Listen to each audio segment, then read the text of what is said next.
still thinking about angels and you're still sending in your angel stories. And I have one of my own. It happened right here, right where I'm sitting, in my bedroom. This was probably 15, 16 years ago. It was at a time in my life when I had just first started seeing angels, and as I told you in last week's original broadcast on this topic, I was seeing them in places where I needed protection.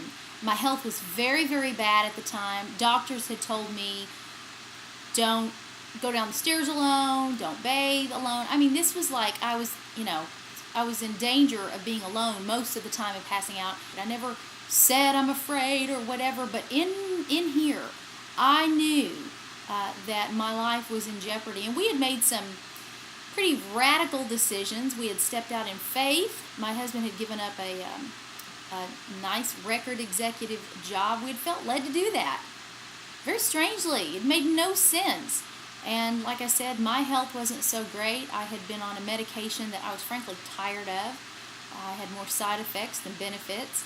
And so here we stepped out into these two places where, I mean, the way that I began seeing angels of protection, I knew I was in God's will doing these things. Because, you're really not protected. If you step outside of God's will, you're just not protected. Well, I was seeing all these angels. I knew that I was protected. I was actually right here, just like I am, on my knees, and I was praying, and I was in a time of what they call the dark night of the soul.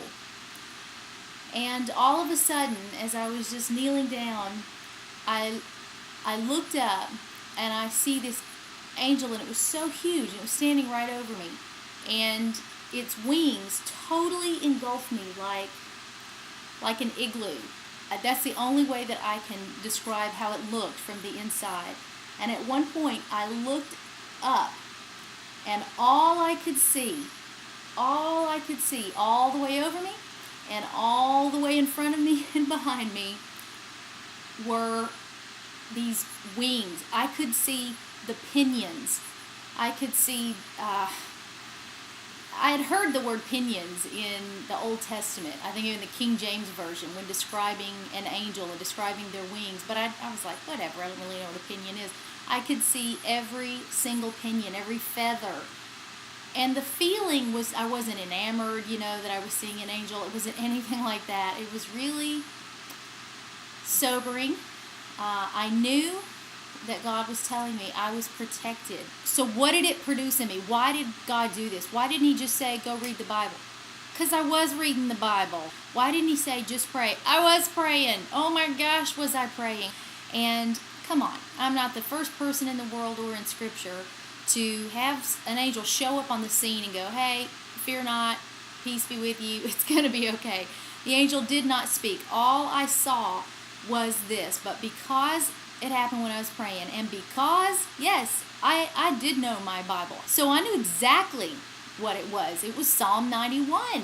He who dwells in the secret place of the Most High shall abide under the shadow of the Almighty. I will say of the Lord, he is my refuge and fortress. My God, in him I will trust. He shall cover you with his feathers, and under his wings you shall take refuge. That's what was going on. So no, I wasn't afraid. No, I wasn't like, hey, Mr. Angel, this is cool, I'm going to tell all my friends. I knew that God was showing up to say, you're protected, fear not. And once again, I moved to a whole new level of confidence in my health and in our finances and in our place of faith that we were standing. So I was grateful that God sent that angel.